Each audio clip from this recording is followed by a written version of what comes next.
Item ಯಾವುದೇ ಇರಲಿ try ಮಾಡಿ ಆಚಿ ಚಿಕನ್ ಮಸಾಲಾ. ರಾಜ್ಯಸಭೆಗೆ ಮರು ಆಯ್ಕೆ ಆಗ್ತಾರ ಮಾಜಿ ಪ್ರಧಾನಿ ದೇವೇಗೌಡರು. ಜೂನ್ 25ಕ್ಕೆ ದೇವೇಗೌಡರ ರಾಜ್ಯಸಭೆ ಅವಧಿ ಮುಕ್ತಾಯ ಆಗ್ತಾ ಇದೆ. ಸೊ ಈ ಹಿನ್ನೆಲೆಯಲ್ಲಿ ಮತ್ತೆ ಅವರನ್ನೇ ಆಯ್ಕೆ ಮಾಡುವಂತಹ ಸಾಧ್ಯತೆಗಳು ಎಷ್ಟರ ಮಟ್ಟಿಗಿದೆ? ಸದ್ಯಕ್ಕೆ ನಿರೀಕ್ಷೆಯನ್ನು ಕೂಡ ಇಟ್ಕೊಂಡಿದ್ದಾರೆ ದೇವೇಗೌಡರು. ಕಾದ್ ನೋಡ್ಬೇಕು ಏನಾಗುತ್ತೆ ಅಂತ ಹೇಳಿ. ನೂತನ ರಾಜ್ಯಸಭಾ ಸದಸ್ಯರ ನೇಮಕಕ್ಕೆ ಇದೀಗ ಒಂದಷ್ಟು ಕಸರತ್ತುಗಳು ಈಗಾಗಲೇ ಆರಂಭವಾಗಿದೆ. ಮರು ಆಯ್ಕೆ ಬಯಸ್ತಾ ಇರುವಂತಹ ದೇವೇಗೌಡರಿಗೆ ಅವಕಾಶ ಮತ್ತೆ ಸಿಗುತ್ತಾ? ವಿಧಾನಸಭೆಯಲ್ಲಿ 134 ಶಾಸಕರನ್ನ ಹೊಂದಿರುವಂತಹ ಕಾಂಗ್ರೆಸ್, ಹೀಗಾಗಿ 3 ಸ್ಥಾನಗಳನ್ನ ಸುಲಭವಾಗಿ ಆಯ್ಕೆ ಮಾಡಲಿರುವಂತಹ ಕಾಂಗ್ರೆಸ್, ಜೆಡಿಎಸ್ ಶಾಸಕರ ಸಂಖ್ಯಾಬಲ ಇಲ್ಲದ ಹಿನ್ನೆಲೆಯಲ್ಲಿ ದೇವೇಗೌಡರಿಗೆ ರಾಜ್ಯಸಭಾ ಸ್ಥಾನವನ್ನ ಬಿಟ್ಟು ಕೊಡುತ್ತಾ ಬಿಜೆಪಿ. 63 ಶಾಸಕರನ್ನ ಹೊಂದಿರುವಂತಹ ಬಿಜೆಪಿ ಜೆಡಿಎಸ್ ಜೊತೆಗೆ ಮೈತ್ರಿಯನ್ನ ಮಾಡಿಕೊಂಡಿದೆ. ಹೀಗಾಗಿ ದೇವೇಗೌಡರಿಗೆ ರಾಜ್ಯಸಭಾ ಸ್ಥಾನವನ್ನ ಬಿಟ್ಟು ಕೊಡುತ್ತಾ ಬಿಜೆಪಿ ಅನ್ನುವಂತಹ ಪ್ರಶ್ನೆ ಕಾಡ್ತಾ ಇದೆ. ನರೇಂದ್ರ ಮೋದಿ ಅವರ ಜೊತೆಗೆ ಬಹಳಷ್ಟು ಒಳ್ಳೆಯ ಒಡನಾಟವನ್ನ ಹೊಂದಿದ್ದಾರೆ ದೇವೇಗೌಡರು. ಹೀಗಾಗಿ ಮರು ಆಯ್ಕೆಯ ನಿರೀಕ್ಷೆಯಲ್ಲೂ ಕೂಡ ಇದ್ದಾರೆ ಎಚ್.ಡಿ. ದೇವೇಗೌಡರು. ಕಾದ್ ನೋಡಬೇಕು ಏನಾಗುತ್ತೆ ಅಂತ ಹೇಳಿ ನಿರೀಕ್ಷೆ ಏನೋ ಇಟ್ಕೊಂಡಿದ್ದಾರೆ. ಇದಕ್ಕೆ ಬಿಜೆಪಿ ಅವರು ಅವಕಾಶವನ್ನ ಮಾಡಿಕೊಡ್ತಾರಾ ಅನ್ನುವಂತಹ ಒಂದಷ್ಟು ಪ್ರಶ್ನೆಗಳು ಕೂಡ ಕಾಡ್ತಾ ಇದೆ. ಜೆಡಿಎಸ್ ಶಾಸಕರ ಸಂಖ್ಯಾಬಲ ಇಲ್ಲ.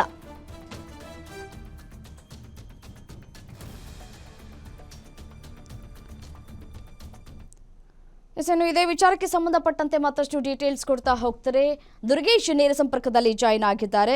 ದುರ್ಗೇಶ್, ನೋಡಿ, ಇದೀಗ ಒಂದಷ್ಟು ನಿರೀಕ್ಷೆಯನ್ನ ಇಟ್ಕೊಂಡಿದ್ದಾರೆ ದೇವೇಗೌಡರು, ನನ್ನ ಆಯ್ಕೆ ಆಗತ್ತೆ ಅಂತ ಹೇಳಿ. ಬಟ್ ಆದ್ರೆ ಬಿಜೆಪಿಯ ಹೈಕಮಾಂಡ್ ಯಾವ ರೀತಿಯಾದಂತಹ ತೀರ್ಮಾನವನ್ನ ಕೈಗೊಳ್ಳಬಹುದು ಅಂತ ಹೇಳಿ. ಎಸ್ ರಮ್ಯಾ, ಏನು ರಾಜ್ಯದಲ್ಲಿ ಬಿಜೆಪಿ ಮತ್ತು ಜೆಡಿಎಸ್ ಮೈತ್ರಿಯನ್ನು ಮಾಡಿಕೊಂಡಿದೆ. ಈ ನಿಟ್ಟಿನಲ್ಲಿ ಬಿಜೆಪಿ ನಾಯಕರು ಎಚ್.ಡಿ. ದೇವೇಗೌಡರಿಗೆ ಒಂದು ರಾಜ್ಯಸಭಾ ಸ್ಥಾನವನ್ನು ಬಿಟ್ಟು ಕೊಡ್ತಾರೆ ಅನ್ನುವಂಥ ಪ್ರಶ್ನೆ ಇರುವಂಥದ್ದು.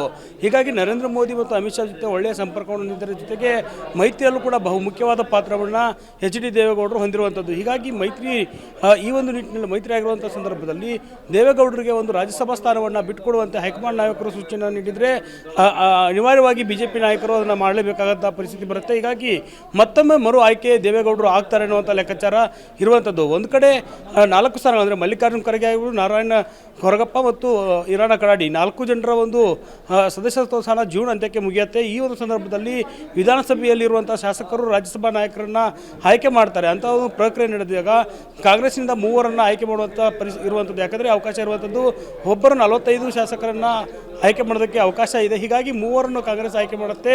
ಜೊತೆಗೆ ಬಲಾಬಲ ಲೆಕ್ಕಾಚಾರ ನೋಡೋದಾದರೆ ಕಾಂಗ್ರೆಸ್ನಲ್ಲಿ 134 ಶಾಸಕರಿರೋದ್ರಿಂದ 3 ಜನರನ್ನು ಕಾಂಗ್ರೆಸ್ ಆಯ್ಕೆ ಮಾಡಿಕೊಳ್ಬೋದು. ಇತ್ತ ಜೆಡಿಎಸ್ ಬಿಜೆಪಿ ಮೈತ್ರಿಯನ್ನು ಮಾಡಿಕೊಂಡ್ರೆ ಆ ಒಂದು ಸಂದರ್ಭದಲ್ಲಿ ಈಗಾಗಲಿರುವಂಥ ಮೈತ್ರಿಯಂತೆ ಹೋದರೆ ದೇವೇಗೌಡರಿಗೆ ಒಂದು ಅವಕಾಶವನ್ನು ಮಾಡಿಕೊಡ್ಬೋದು, ಅಥವಾ ಬಿಜೆಪಿಯಿಂದಲೇ ಯಾರನ್ನಾದರೂ ಅಭ್ಯರ್ಥಿಯನ್ನಾಗಿ ಆಯ್ಕೆ ಮಾಡ್ಬೋದು. ಆದರೆ ಇಲ್ಲಿ ದೇವೇಗೌಡರು ಇರಬೇಕಾ ಬೇಡವಾ ಅನ್ನುವಂಥದ್ದು ವಿಚಾರ ಇರುವಂಥದ್ದು. ಹೀಗಾಗಿ ದೇವೇಗೌಡರಿಗೆ ಮರು ಆಯ್ಕೆಯನ್ನು ಮಾಡೋದಕ್ಕೆ ಹೈಕಮಾಂಡ್ ನಾಯಕರು ಸೂಚನೆ ನೀಡಿದರೆ ರಾಜ್ಯ ಶಾಸಕರೆಲ್ಲರೂ ಕೂಡ ಅಂದರೆ ಬಿಜೆಪಿ ಶಾಸಕರು ಜೆಡಿಎಸ್ ಶಾಸಕರು ಒಗ್ಗಟ್ಟಿನ ಮೂಲಕ ಹೋದರೆ ದೇವೇಗೌಡರು ಮರು ಆಯ್ಕೆ ಆಗುವಂಥದ್ದು.